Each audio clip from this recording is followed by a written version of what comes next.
Very good morning, dear student. As you know that yesterday I have told you tomorrow I will teach you the voice of the rain,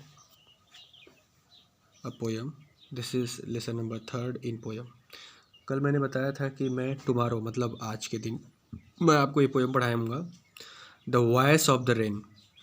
ये Walt Whitman का जो एक American writer है उनका एक poem है। तो इसको मैं इसलिए राइट कर लिया हूँ कि अच्छे से आपको समझा पाऊँ। The voice of the rain, जैसा कि आप देख रहे हैं लिखा है the voice of the rain. Voice मतलब क्या होता है? आवाज़, बोल। ऑफ रेन, रेन की आवाज़, बोल। आपको पता है कि बारिश बोलती नहीं है, बारिश का साउंड होता है। बारिश कभी बोलती है? नहीं, बारिश का क्या होता है? साउंड होता है। तो इससे ये पता चलता है कि इसमें जो पोएटिक डिवाइस या लिटरेरी डिवाइस यूज किया गया है वो है पर्सोनिफिकेशन। अच्छा, पर्सोनिफिकेशन क्या होता है? पोएटिक डिवाइस क्या होता है? जैसे आप पढ़े होंगे हिंदी में अलंकार। तो क्या होता है कि जब किसी चीज़ को हम अपने किसी सेंटेंस को राइट करना हो हमें और उसको हम और खूबसूरत बनाना चाहते हैं और अट्रैक्टिव बनाना चाहते हैं तो उसमें हम अलंकार का यूज करते हैं। तो उसी तरह इंग्लिश में भी पोएटिक डिवाइस का यूज किया जाता है। तो यहाँ पर पर्सोनिफिकेशन का यूज किया गया है। क्यों? आप देखो, वॉइस क्या है? आवाज़ है। और रेन क्या है? नॉन लिविंग थिंग है। तो जब किसी नॉन लिविंग थिंग को हम लिविंग थिंग की तरह शो करते हैं तो वही कहलाता है पर्सोनिफिकेशन। जैसे आपको मैं हिंदी में बता दे रहा हूँ कि रोड हमें ये बताती है कि आप इस रास्ते से जाओ। रोड कभी किसी को कुछ नहीं बताता है। जैसे कुछ भी नॉन लिविंग थिंग है और उसको हम लिविंग थिंग की तरह शो करते हैं तो वही होता है पर्सोनिफाइड करना, मतलब उसको जीवित करना, उसको मनुष्य की तरह, ह्यूमन बीइंग की तरह ट्रीट करवाना ही पर्सोनिफिकेशन कहलाता है। चलो अब हम पोएम को शुरू करते हैं। इसमें एक मैं आपको इमेज भेजा हूँ, आप उसमें देखिए। उसमें एक वाटर साइकिल का इमेज है। वाटर साइकिल का इमेज में शो किया गया है कि ये पोएम वाटर साइकिल से ही रिलेटेड है। इसमें सब कुछ मिला जुला के वाटर साइकिल के बारे में ही बताया गया है। जो पोएट एक अच्छे तरीके से पोएम में इसको राइट करता है। तो जितना फर्स्ट पैराग्राफ मैं आज आपको नरेट करता हूँ। यहाँ पर पहला पैराग्राफ है, एंड हु आर्ट दाउ। अब देखो बच्चा, एक आर्ट है ART और एक है दाउ। तो ART ये ओल्ड इंग्लिश है, तो ओल्ड इंग्लिश में ART को आर बोला जाता था। देखो मैंने यहाँ पर राइट कर दिया है, ARE आर बोला जाता था। और यहाँ पे आप देखो दाउ को यू कहा जाता है। तो एंड हु आर यू हम इसको पढ़ेंगे और उस तरह हम मॉडर्न इंग्लिश में हु आर यू पढ़ेंगे। और एंशियंट या जो पहले जो राइट करते थे वो उसमें आर्ट और दाउ, दाउ मतलब यू होता है। तो who are you said I to the soft falling shower. यहाँ पर राइटर है, वो कहता है कि हु आर यू, तुम कौन हो? बारिश से राइटर पूछता है कि तुम कौन हो? Who are you said I मतलब खुद राइटर ने कहा, टू द सॉफ्ट कोमल फॉलिंग शावर, जो बारिश की हल्की हल्की बौछार या बूंदे या शावर्स गिर रहे हैं, उससे मैंने पूछा तुम कौन हो? Which strange to tell gave me an answer as here translated. Which strange, जो बहुत अद्भुत, टू टेल बोला, जो बहुत अद्भुत बोला, क्या बोला? गेव मी एन आंसर, और उत्तर दिया। किसने दिया? बारिश ने उत्तर दिया। विच स्ट्रेंज टू टेल, जो बहुत अद्भुत तरीके से हमें रिप्लाई किया। गेव मी एन आंसर, उत्तर दिया। एज हियर ट्रांसलेटेड, जो यहाँ पर मैंने ट्रांसलेट किया है। मतलब बारिश ने क्या रिप्लाई किया? देखो, जब राइटर पूछता है कि हु आर यू, तुम कौन हो, और तो जो बारिश है वो रिप्लाई करता है। अब से तुम बताओ, बारिश से कोई पूछेगा कोई चीज़? बारिश बोलेगा कभी? नहीं बोलेगा। तो इसी चीज़ को बोलते हैं हम पर्सोनिफिकेशन। जब किसी हम नॉन लिविंग थिंग से लिविंग थिंग की तरह हम टॉक करें, बात करें, तो इसी को बोलते हैं पर्सोनिफिकेशन। आगे देखो, which strange to tell gave me an answer, जो मुझे एक उत्तर दिया। एज एन हियर ट्रांसलेटेड, जो यहाँ पे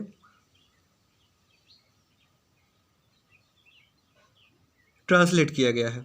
I am the poem of earth, मैं इस पृथ्वी का या इस पृथ्वी की कविता हूँ। कौन बोलता है? यहाँ पर जो है बारिश बोलती, मैं इस पृथ्वी की कविता हूँ। Said the voice of rain, voice of rain मतलब जो रेन है उससे आवाज़ आई कि मैं इस पृथ्वी की कविता हूँ। इटर्नल आई राइज, इटर्नल मतलब होता है अनएंडिंग, मतलब जो जिसका अंत न हो, इटर्नल। जैसे सोल इज इटर्नल, जो आत्मा है वो इटर्नल है, इसका अंत नहीं होता है। तो इटर्नल आई राइज, मैं, और इंडिंग आई राइज, मैं, अंत मतलब जिसका अंत न हो, उस तरीके से मैं राइज होती हूँ। अच्छा, राइज होना का मतलब बच्चों मैं समझाता हूँ। इम्पैल्पेबल, इनपैल्पेबल का मतलब दैट कांट बी टच, जिसको टच नहीं किया जा सकता। अच्छा, वाटर साइकिल आप देखे होंगे, तो वाटर साइकिल जो मैं पेज भेजा हूँ उसमें आप देखो कैसे बारिश की बूंदें इवोपरेशन प्रोसेस के द्वारा भाप बन के ऊपर जाता है, और ऊपर जाने के बाद जब कंडेंसेशन होता है उसका क्या बोलते हैं उसको यार, I don't know the particular word.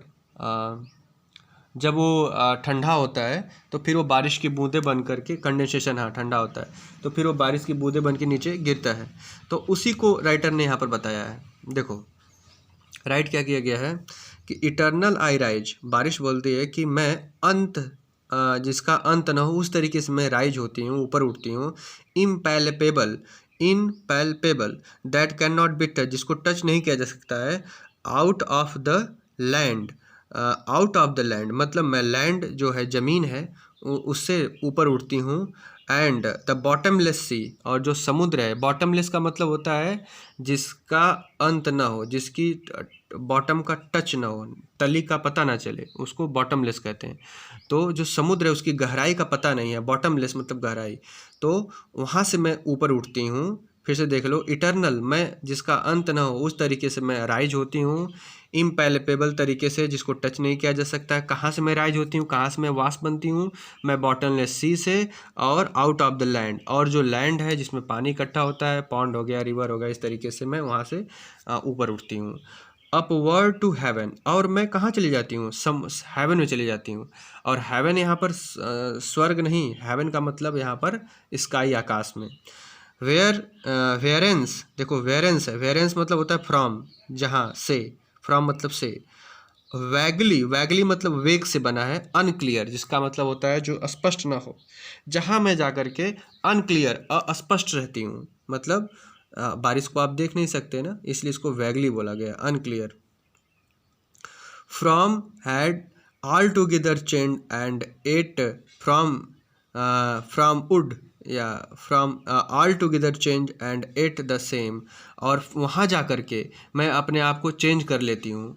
And at to the same, और पुनः क्या बन जाती हूँ, बारिश बन जाती हूँ। तो एक तरीके से वाटर साइकिल को यहाँ पर बताया गया कि कैसे वाटर साइकिल ऊपर जाता है, वहाँ फिर मैं ऊपर जाती हूँ, फिर वहाँ अपने आप को मैं चेंज करके फिर पुनः एट द सेम, फिर पुनः वापस दूसरी अवस्था में, मतलब उसी अवस्था में आ जाती हूँ। तो इसमें कुछ वर्ड्स हैं, आप देख लो। इटर्नल मतलब होता है अनएंडिंग, स्ट्रेंज आप जानते हो, बाकी आंसर ट्रांसलेटेड जानते ही हो आप, और इटर्नल बता ही दिए, जिसका एंडिंग ना हो। इम्पैल्पेबल का मतलब होता है that can not be touch, जिसको टच नहीं किया जा सकता। बॉटमलेस मतलब जिसकी गहराई का पता ना हो, बॉटमलेस काफ़ी गहरा, अपवर्ड ऊपर की तरह। एंड हेवनली स्वर्ग होता है, लेकिन यहाँ पर स्काई होगा। हेरेंस मतलब फ्रॉम, वेगली मतलब होता है अनक्लियर, ऑल टुगेदर मतलब साथ साथ, चेंज मतलब बदलना, एट टू द सेम मतलब पुनः उसी अवस्था में। तो ये आपका एक पोयम है जो वॉल्ट व्हिटमैन ने राइट किया है। इसको आप 2 बार 3 बार रीड करिएगा।